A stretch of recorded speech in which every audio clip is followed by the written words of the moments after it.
Shiori! It's summertime! That's right, that means swimming, eating watermelons, barbecues, fireworks, and lastly, bug hunting. Speaking of, there's one right here.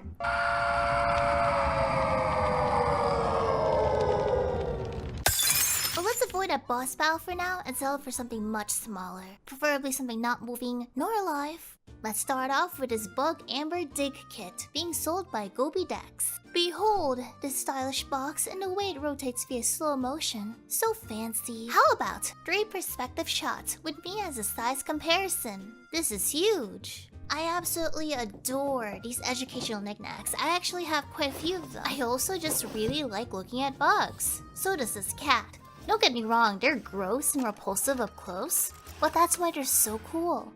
There's just so many miniature details on them that you can't see with a naked eye. Inside the package are 3 digging essentials, and we get some safety goggles for your eyes, and a handy dandy magnifying lens to see my shame.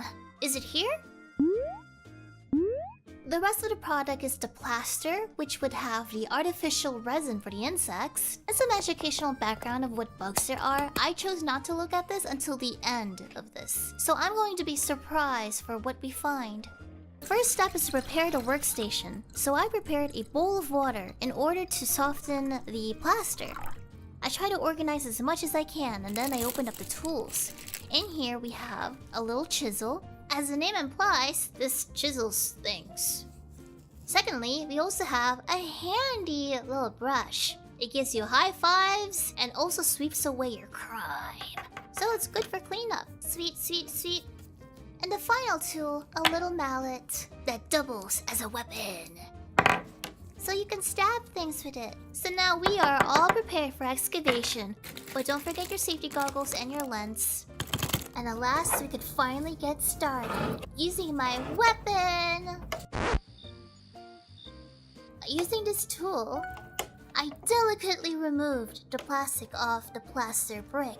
It was a very tense situation, but I managed to do it.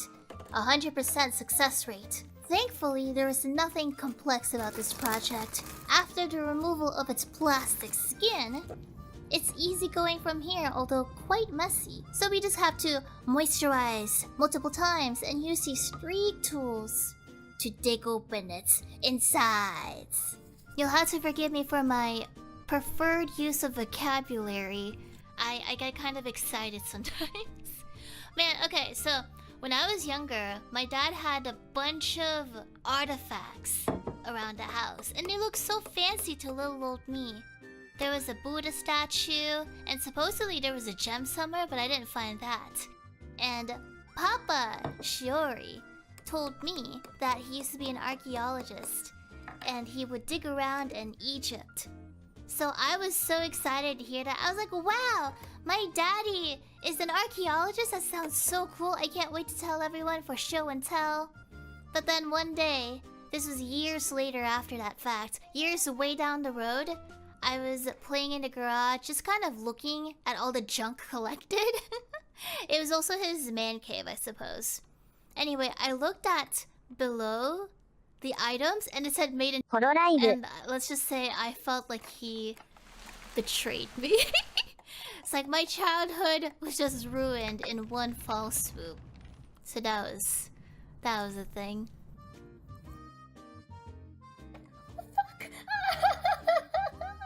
Worry not. These tears are not because of that tidbit about my childhood. What am I supposed to do with this? Clean it like this? It is simply because my gloves have gotten dirty. I've not found any bugs, unless I'm doing like a horrible job and I end up destroying it completely. In which case, I certainly hope not. Perhaps? Oh! There's something here.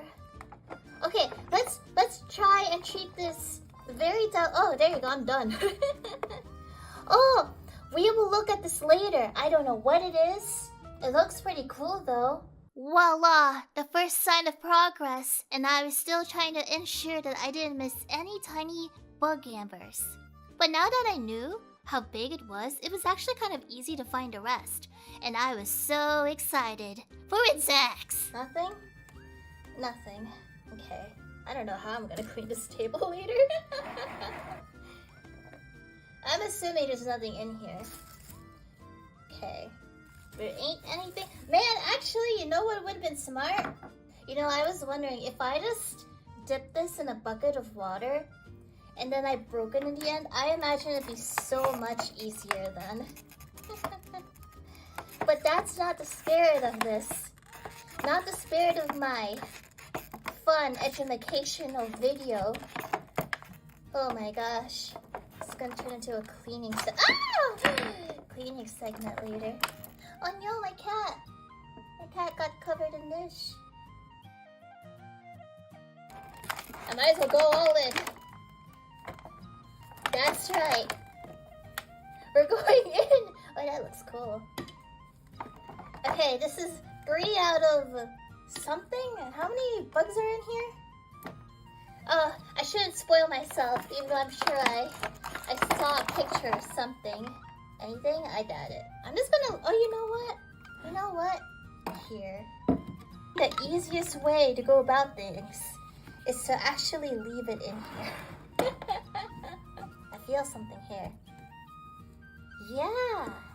There you go. Gosh, this room was clean before. I cleaned, oh, that looks cool. I cleaned everything up. Everything was well prepared, organized. And now it's just hot, stuffy, and dirty. Just like jail. Oh, I don't know what this is. Is this all of it? I need to know, otherwise I'll be wasting my time. Okay, no. Spirit of archaeology.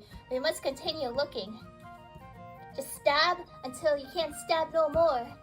Oh, hey, there is one more. Nice. Nice. Yeah. I feel like this is it. See, they told me the amount of insects there'd be. So now that I know, like, what's the point of continuing? Look at this mess. It used to be a happy sugar life. Now it's just sugar. Unhappy sugar life. How do I end by recording without touching my phone? Do I use my tongue? Is there any part of my body, preferably within my hands, that is clean? Tongue it is. Long last, the quest to find the bugs is complete, and now it's just a matter of cleaning up and reading the cards on what type of insects we've uncovered today. I've also taken the liberty of exchanging my dirty pair of gloves for a new set. Here's purple! I got tons of these. With the fruits of our labors upon us, it is now time to identify these little bug creatures. So going from left to right, we're going to begin with a spiny orb weaver. These are generally harmless, they rarely bite, unless you magically piss them off somehow. If it has a brightly colored shell, most likely it is a female orb weaver. But they only live for 1 year, and they tend to appear around October to November. Generally speaking, insects don't live that long anyway, so I really should not be surprised, but I get a little bit sad for them sometimes. This one here is essentially a ladybug, or in scientific terms, a coccinellidae or a coccinellidae. At least I hope I pronounced it correctly. They're good for your garden and they're herbivores. Hopefully you know a lot more about ladybugs though. Oh, one fun fact though, they eat their eggs. So that's kind of cool. It's pretty hardcore, but hey, that's neat. This is a cotton stainer known as Pyracoridae/Pyracoridae, and you will most likely find them in the mythical land of Florida. If it's hot, humid, and particularly moist, you will most likely find them in places that exhibit those traits. This is an Asian hornet, although what my card omits is that this is actually an Asian giant hornet, I think. They are one of the largest wasp species in the world, not particularly friendly, most likely to make you unalive if it stings you, and they can destroy a swarm of honeybees. Those poor honey-sucking bees. This is, I am sure you are aware of, a scorpion. You have seen it in Animal Crossing. It chases you menacingly when you are simply walking about with your net. It has been around since the age of dinosaurs, and it can eradicate their prey with their pincers. Last but not least, the rose chafer, or the Cetonia aurata. They are summer beetles, and after they mate, once the females lay the egg, they just go kaput. They live for about 2 years, and they like to crawl on your little legs if you let them, and they're also poisonous if you eat them, so don't eat them. 4 days later, I have finally finished this video, and I hope you thoroughly enjoyed this story. Now, I hope to see you all next time for whatever fun, quirky video I make. So, Shiori!